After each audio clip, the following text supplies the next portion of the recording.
गुरुवार को सीएम शिवराज सिंह चौहान बतौर मुख्य अतिथि रतलाम में थे। शिवराज सिंह ने रतलाम जिले के ग्राम पलसोड़ा में पूर्व प्रधानमंत्री अटल बिहारी वाजपेयी की प्रतिमा का अनावरण किया और जल समस्या के लिए योजना को ग्रामीणों को भेंट की। इसके बाद कालिका माता मंदिर में माथा टेक पूजा अर्चना की। शहर में जगह जगह भाजपाइयों ने मुख्यमंत्री शिवराज सिंह का हार मालाओं और ढोल धमाकों के साथ स्वागत भी किया।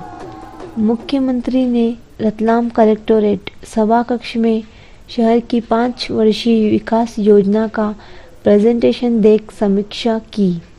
डोसी गांव कार्यक्रम स्थल पर नवीन गृह प्रवेश करने वाले शिवा वर्मा के घर भोजन कर उनके परिवार के साथ आत्मीयता से चर्चा की।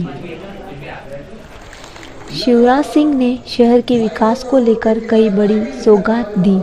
शिवराज सिंह ने डोसी गांव में अफोर्डेबल हाउस योजना के तहत 101 हितग्राहियों को गृह प्रवेश कार्यक्रम में शहर को नई सौगात देते कहा कि झुग्गियों को पक्के मकान के लिए 125 करोड़ का प्रावधान है। इसके अलावा 2024 तक हर शहर गांव में पीने की पानी की व्यवस्था होगी। विधायक चैतन्य कश्यप को शहर वासियों को रोज पानी देने को कहा।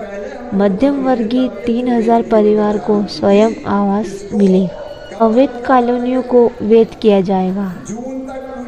अमृत सागर तालाब और गार्डन के सौंदर्यीकरण और शुद्धिकरण योजना के 21 करोड़ रुपए की लागत के 4 करोड़ रुपयों का चेक नगर निगम आयुक्त सोमनाथ झारिया को दिया गया। शहर के मास्टर प्लान के तहत 4 मुख्य सड़कों के लिए 25 करोड़ रुपयों की सौगात दी गई।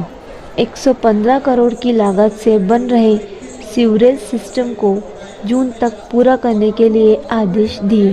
सिटी 4 लेन और अन्य सड़कों के लिए 25 करोड़ रुपये दिए।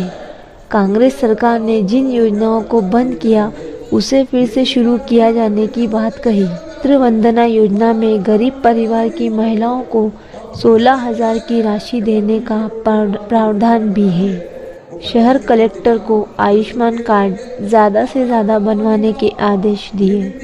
छोटे व्यापारी जैसे नाई, सब्जी फरोश, मोची या फुटपाथ पर दुकान वालों को स्ट्रीट वेंडर ऋण योजना के तहत ज़्यादा से ज़्यादा ऋण देने के भी आदेश दिए।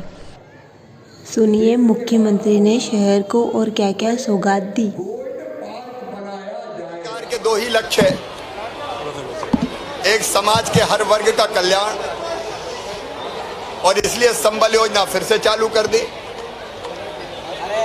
किसानों के कल्याण के लिए लगभग 83,000 करोड़ रुपया कोरोना काल में भी किसान के खाते में पहुंच चुका है या पहुंच रहा है। हमारे कई लक्ष्य, एक हमारा संकल्प है 2024 तक शहर और गांव में हर घर में पीने का पानी नल जल से देंगे, स्वच्छ पानी देंगे। गरीबों के मकान, कल्याणकारी योजना फिर चालू की। पीएम स्ट्रीट वेंडर योजना और मुख्यमंत्री पथ विक्रेता योजना के अंतर्गत उनको भी पूरा सहयोग किया जा रहा है। उन योजनाओं के बारे में विस्तार से मैं बात नहीं कर रहा, लेकिन रतलाम एक बढ़ता हुआ और संभावनाओं से भरा हुआ शहर है। आज रतलाम के विकास का 5 साला रोड मैप हमने बनाया है। रतलाम जिले में जितनी नगर पालिका और नगर पंचायत है उनके रोड मैप बनाने के निर्देश दिए। अनियोजित नहीं, सुनियोजित विकास होगा। गांव का विकास भी ग्राम पंचायतों का मास्टर प्लान बना के हम करेंगे। लेकिन आज जब मैं रतलाम आया हूं तो मैं बहुत बधाई देना चाहता हूं चेतन जी को, सांसद जी को, पूरी टीम को। हमारे दोनों विधायक भाई राजेंद्र पांडे जी, दिलीप मकवाना जी भी विकास के कामों में लगातार रुचि ले रहे हैं और जिला प्रशासन के साथ बैठ के जो रोड मैप बनाया है, जिसको हमने अंतिम रूप दिया है, सबसे पहले हमारी नज़र है निवेश पर। रतलाम तो पहले भी औद्योगिक नगर था, कालांतर में दिक्कतों के कारण अपनी कपड़ा मिल और बाकी चीज़ें धीरे धीरे बंद हो गई थी, लेकिन फिर से चूंकि रतलाम दिल्ली मुंबई इंडस्ट्रियल कॉरिडोर पर स्थित है और इसलिए हम लोग लगभग 1700 हेक्टेयर ज़मीन 1800 हेक्टेयर ज़मीन की व्यवस्था नए निवेश क्षेत्र बनाने के लिए कर रहे हैं।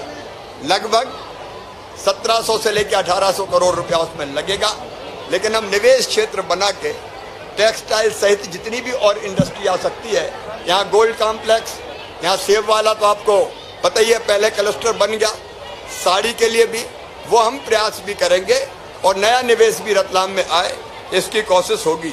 शहर के जो क्षतिग्रस्त मार्ग है उनकी मरम्मत तो करनी है, लेकिन जो झुग्गियाँ हैं यहाँ उनके जगह धीरे धीरे मकान बनाने के लिए भी लगभग 125 करोड़ रुपए ये 5 साल में हम लोग खर्चा करेंगे। AHP मध्यम वर्गीय 3000 परिवारों के लिए PM आवास योजना के लिए अनुदान की व्यवस्था भी राज्य शासन करेगी। जून के अंत तक रतलाम के सीवेज का सिस्टम पूरा कंप्लीट हम कर लेंगे लगभग 115 करोड़ रुपए की लागत से, और जुलाई से प्रतिदिन पेयजल की आपूर्ति अभी एक दिन छोड़ के होती है रतलाम को हो जाए, इसलिए मुख्यमंत्री शहरी पेयजल योजना में उस समय हमने काम प्रारंभ किया था, बीच में वो ठप हो गया था, लेकिन अब तेजी से चल रहा है, उसको हम कर लेंगे। सिटी में 4 लेन और प्रमुख आंतरिक सड़कों के लिए लगभग 125 करोड़ रुपया, मिनी स्मार्ट सिटी के लिए 25 करोड़ रुपया हमने पहले ही दिया था, लेकिन बीच में दूसरी सरकार के कारण काम नहीं हुआ था, तो वो 25 करोड़ रुपया की फिर से योजना आपने बनाई है, उनका काम प्रारंभ किया जाएगा। अवैध कॉलोनियों को निर्मित करने के लिए नए नियम बनाने का हमने फैसला किया है ताकि उसमें कोई बाधा ना रहे। गोल्ड पार्क लगभग 150 करोड़ रुपए की लागत से बनाने की योजना बनाई है। जिला चिकित्सालय को भी 300 बेडेड बनाया जाएगा। यहाँ ऑडिटोरियम की जरूरत है, तो उसके निर्माण के लिए भी लगभग 1000 सीट के ऑडिटोरियम की व्यवस्था करेंगे। माणक सब्जी मार्केट और अन्य व्यावसायिक कॉम्प्लेक्स ठीक से यहाँ होने चाहिए, उसके लिए भी 150 करोड़ रुपए की योजना बनाई गई है। हमारी ऐतिहासिक अमृत सागर झील, इसके संरक्षण और सौंदर्यीकरण के लिए 22 करोड़ रुपए का प्रावधान कर रहे हैं, हाँ स्वीकृत कर रहे हैं, वो प्रावधान कर रहे हैं। हनुमान ताल सहित 4 और जो पार्क है उनके सौंदर्यीकरण पर 4 करोड़ खर्चा होंगे। मास्टर प्लान के तहत 4 प्रमुख सड़कों के निर्माण पर 25 करोड़ खर्चा करेंगे। ट्रांसपोर्ट नगर बाहर बने ठीक से व्यवस्थित हो ट्रांसपोर्ट, इसके लिए लगभग 22 करोड़ रुपए की व्यवस्था करेंगे।